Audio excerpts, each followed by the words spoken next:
Oke guys, Assalamualaikum warahmatullahi wabarakatuh. Kembali lagi bersama Blacker Marginal. Guys, ini ada kabar terbaru alias Neumaning guys ya. Yang dimana Pak Jokowi walaupun sudah 2 tahun lah.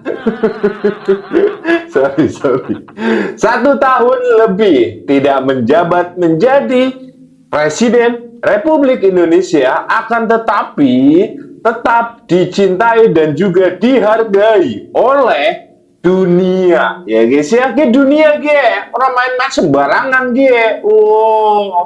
Di sini ada tentara Kanada guys. Kanada guys tekan luar negeri ge. Wong Londo sing teka datang sowan ke rumah Pak Jokowi. Wow, luar biasa ini ya. Keren sekali ini ya guys ya. Makin hari makin menyala Presiden ke-7 Republik Indonesia ya guys ya. Ingat, Indonesia udu anayamane udu ye. Tapi ngomong-ngomong masalah Yaman ya guys ya, nanti kita akan lihat ya guys ya, yang dimana Anies Baswedan dengan suara lantang, dengan suara terbuka di depan publik menyatakan Pak Jokowi benar adalah orang baik. Waduh. Anak abah panas nak bilang kayak gitu guys. Soalnya apa? Anies guys bisa-bisanya ngomong kayak gue. Dan ada berita terkait sidang di Solo ataupun Surakarta yang lagi dan lagi Michael Sinaga ya guys ya, yang dari Sentana TV blunder dan bisa diartikan pula membuat kuasa hukum Pak Jokowi semakin di atas. Ayo koesiki. Wis jelas ya guys ya, Arab kayak ngapa baik. Wong nah asri ya guys ya, sekolah nang UGM Arab digoleti kayak ngapa, Arab suwe kayak ngapa ya tetap anak baik ya guys.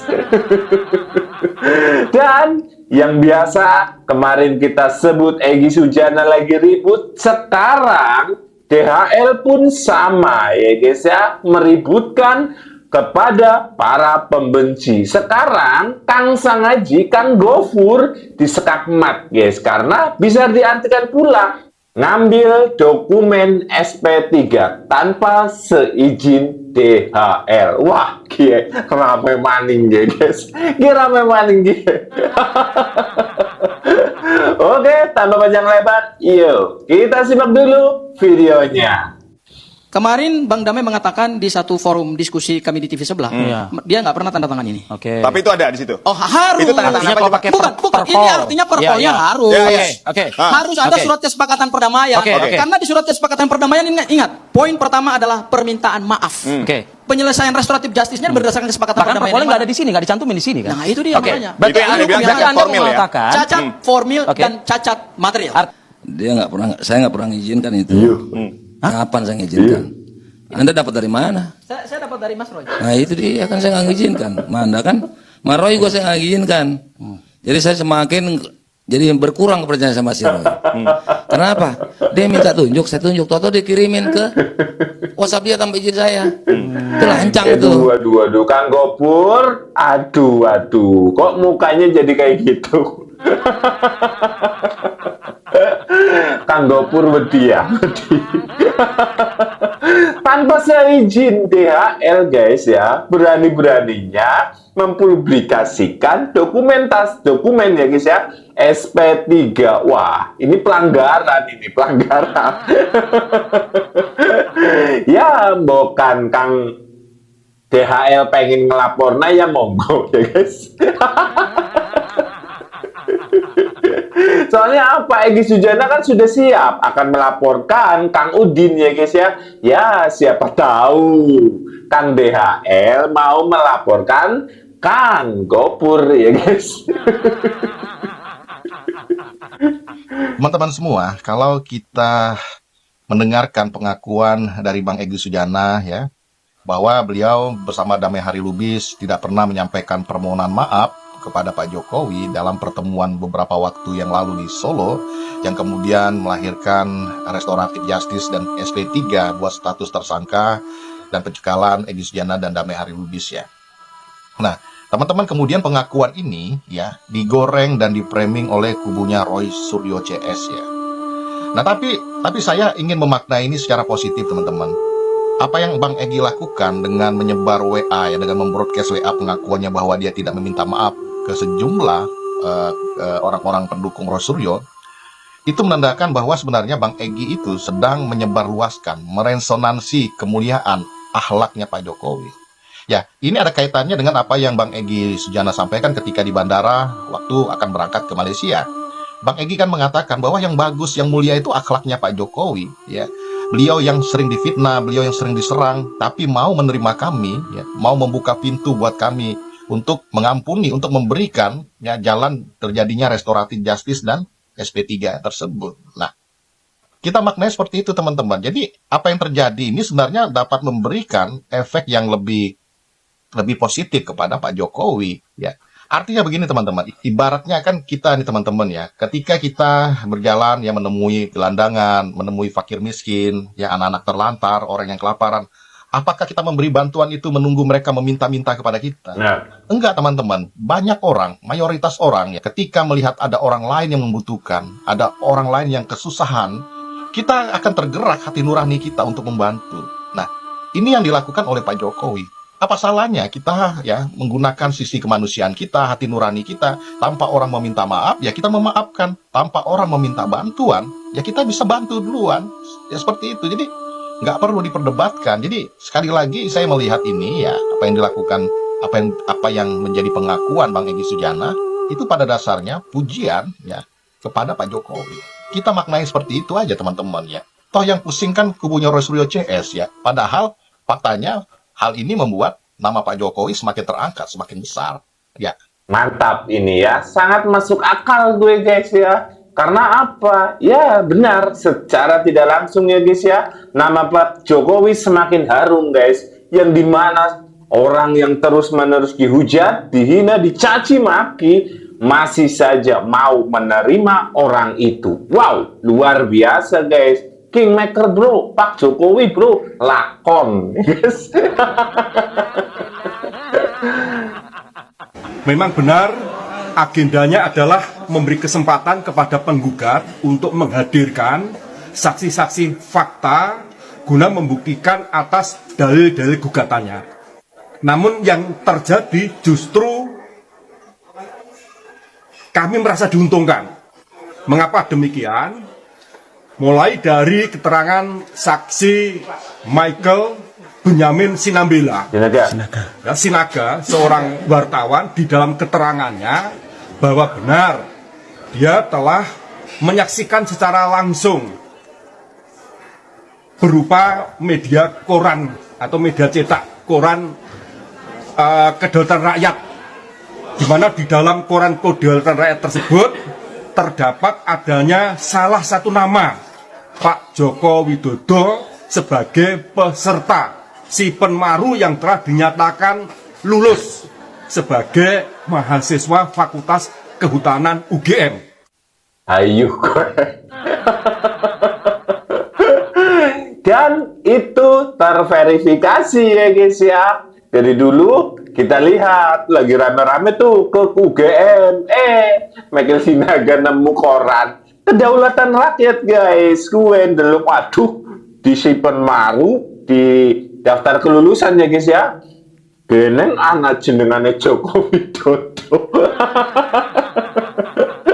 Bulane Siki mempermasalahkan fotonya ya guys. Paham Bob, paham.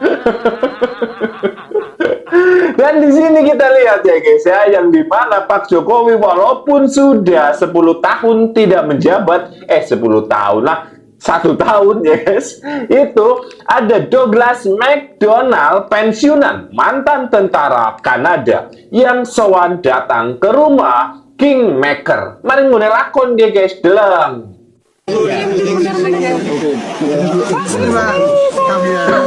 Mister, Mister guys manggilnya.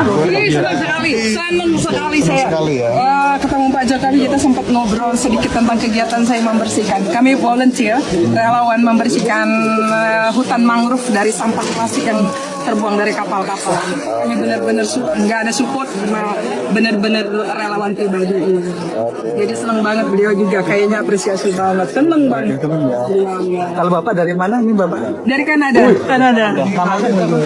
Namanya Bapak Douglas McDonald. mantan tentara ya Bu? Iya, beliau pensiunan tentara Kanada dan pernah 2 kali tugas di PBB. Luar biasa guys, gue pernah 2 kali tugas di PBB guys, gue kayak gini bayaran gue, kuat bayar pira gue kayak gini. Wong londo guys, gue asli gue. Bukan kaleng-kaleng gue, tekan luar negeri, tekan Kanada mabur gue demi bertemu sang idola Insinyur Haji Joko Widodo. Luar biasa kan? Jelas lakon. Jokowi tanpa PDIP bisa apa sih? Narasi ini sangat sering kita dengar dari mulut elit PDIP dan kader PDIP, bahkan simpatisan. Mari kita ulas, apakah benar Pak Jokowi tanpa PDIP tidak bisa apa-apa? Ataukah justru PDIP lah yang diuntungkan dengan adanya Jokowi? Ya.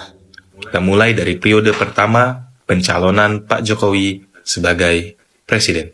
Kita tahu bersama penetapan Pak Jokowi sebagai calon presiden itu terjadi pada tanggal 14 Maret 2014, sedangkan pemilihan legislatif dilaksanakan pada tanggal 9 April 2014. Apa korelasinya? Korelasinya adalah efek ekor jas. Hasil dari efek ekor jas itu, suara PDIP melonjak naik sangat fantastis. Dari sebelumnya 2009 perolehan suara PDIP 14,6 juta suara atau 14,03% berubah menjadi pemenang pemilu di 2014 dengan total suara 23,68 juta suara atau 18,95%. Nah, kesimpulannya, PDIP harus mengakui bahwa nama mereka menggunakan nama Jokowi untuk mengambil simpati rakyat di 2014. Jadi jangan dibalik, soal Pak Jokowi tanpa PDIP bisa apa-apa. Pesan saya, ajarilah kami, anak-anak muda ini tentang bagaimana politik yang beradab. Jangan ajari kami politik yang biadab. Keren. Jika Anda suka dengan video ini, jangan lupa like, komen, dan share. Mantap ini ya guys ya. Dan itu sudah terbukti ya guys ya. Orang percaya mani, jadi tunggu saja nanti 2029. Padahal di 2024 kemarin ya guys ya sudah dibuktikan ya guys ya. Tapi lagi dan lagi wong jenenge kadrun ya guys. Orang terima baik dan akan dilanjutkan oleh siapa dia?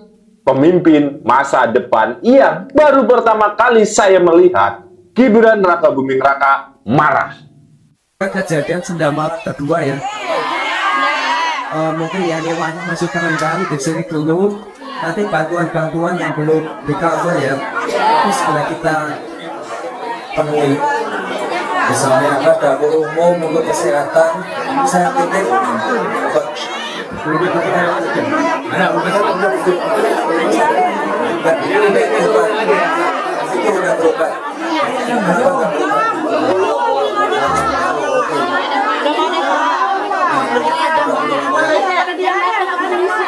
Oke. Nanti setelah ini untuk makanan, kesehatan, obat-obatan nanti segera dilakukan apa ya? Segera dari keduanya harus ada yang seperti ini. Terus ini nanti tanya masing-masingnya itu nanti harus ada normalisasi. Bagus. Perlu koordinasi dengan pusat juga. Ya lanjutkan. Bahwa pimpinan-pimpinan yang di sini harus turun ke lokasi semua. Halo, sebentar ya, nanti kita cek satu-satu. Nanti tolong ya Bapak Ibu ya diprioritaskan dulu lansikan anak-anak, ibu hamil, difabel ini harus diprioritaskan dulu ya. Pas kita makan 3 kali sehari ada. Terus untuk tempat berobat dengan sampai 24 jam. Mantap sekali ya guys ya. Gue mantap. Gue durung dina bisa kekurangan. Waduh, pantas Mas Wapres kesut ya guys. Yang dihina, yang dicaci maki orang ngaruh gue guys. Tapi kalau rakyatnya menderita, Mas Wapres langsung kesuh gue guys. Jadi lagi dan lagi 2 periode. Dan di sini kita lihat untuk anak abah, tolong kumpul-kumpul sini, ngene merek ya guys ya. Terus tonton video ini nang pinggir kali, nek ora ya nang pinggir sawah. Soalnya apa gimana panas gitu. Saya pilih Jokowi. Titik. Nggak ada sulitnya. Nah hari ini jelas-jelas ada orang baik. Namanya Jokowi. Udah jelas ada orang baik. Saya kenal Pak Jokowi ketika beliau masih wali kota periode pertama. Dan ketika bertemu pertama kali, I wasn't really sure that he was a mayor. Ya, Pak Jokowi mungkin nggak ingat pernikahan keluarga. Kebetulan keluarga saya di Solo dan Pak Wali Kotanya datang. Jadi diberitahu, Anies tolong sambut Pak Wali Kota datang. Jadi ke depan kan, mana wali kotanya ini gitu. I could not find the wali kota gitu. Sampai kemudian ketemulah Pak Jokowi. Jadi ngobrol, diskusi. Jika selama ini kita menyaksikan kemunculan calon yang mengatasnamakan rakyat, maka kali ini muncul seorang calon yang benar-benar dari rakyat Indonesia. Truly. Biasanya kan bilang saya atas nama rakyat, bukan? Ini betul-betul. Jadi kalau Pak Jokowi berdiri dimanapun saja, mereka lihat ya, he is one of us. Jadi ketika dibilang Jokowi adalah kita, it is so true. Saya lihat itu sendiri ketika kenal pertama kali Pak Jokowi dulu. Sesudah itu banyak interaksi. This guy is very interesting. Dia merupakan satu antitesa atas apa yang terjadi selama ini.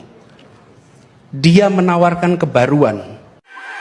Luar biasa guys. Jika Anda ingin memilih presiden dari rakyat, ya itulah adanya di Jokowi. Sing ngomong siapa guys? Sing ngomong gue, sing ngomong Abah Anies.